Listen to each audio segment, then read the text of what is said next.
Deputy Mayor? I think for mine, I'll just ask for a point of personal privilege because it might be a couple minutes. Is that okay? Yes. Okay, thank you. I feel compelled to offer a larger explanation of my thinking on the current situation and where I'm coming from for this particular issue on our homelessness crisis. But first, I'd like to say a few words on how I approach my personal thinking around government interventions for homelessness.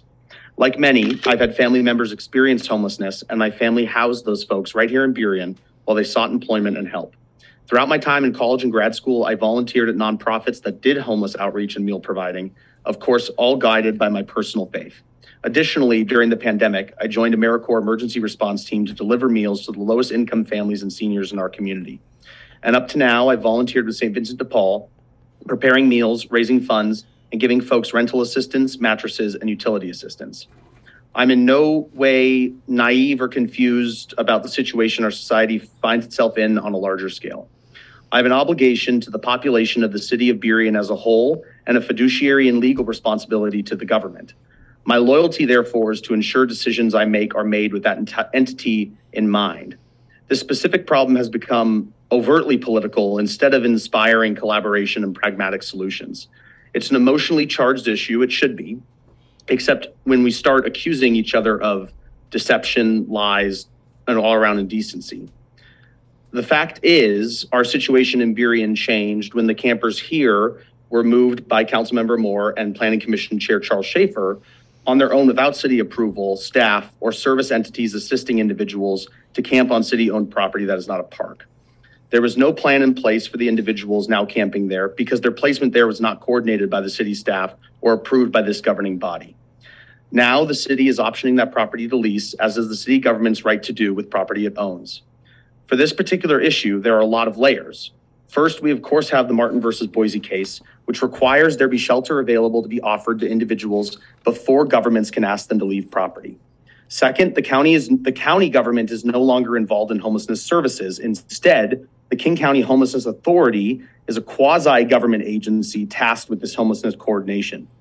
Please, please, please send your messages to the county council and leadership with the authority as well.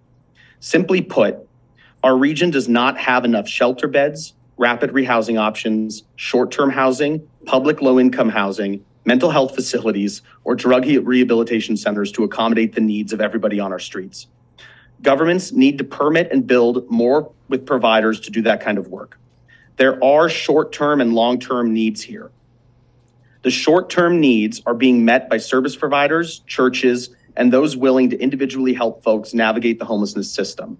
Our long-term goal needs here in the city of Burien need to be met by changing our city permitting rules to assist developers and organizations wanting to provide more shelter space and affordable housing. I'm willing and interested in doing the following in accordance with the laws that must be followed by both government and citizens. Number one, to enhance shelter space in the city by permitting churches and organizations to accommodate overnight guests. Number two, continuing to encourage and support staff to partner with regional housing providers like tiny house village builders to put properties in Burien. And number three, continuing to provide the Human Services Department with the funds necessary to coordinate homelessness services with lead reach and the authority to communicate housing, mental health, and drug and alcohol addiction services to the folks who need it. This system works when folks are entered into it and accept the housing and services offered. Once services are offered, people can decide if they want to enter into agreement with them or not. I believe that within the framework of Martin versus Boise, it is our job as a city and government to do what we can to zone and permit for organizations to operate shelters, build tiny homes, and for people to access different housing options. I also believe it's incumbent on the personal responsibility of the individual to accept the services offered.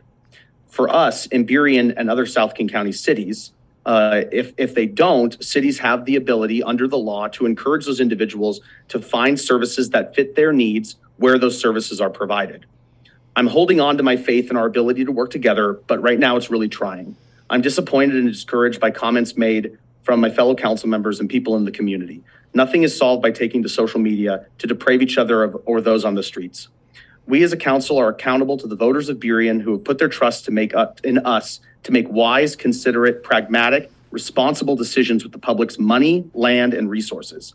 I signed up to do this in the first place because I love my community and was inspired to join a like-minded group of people determined to work together for the better.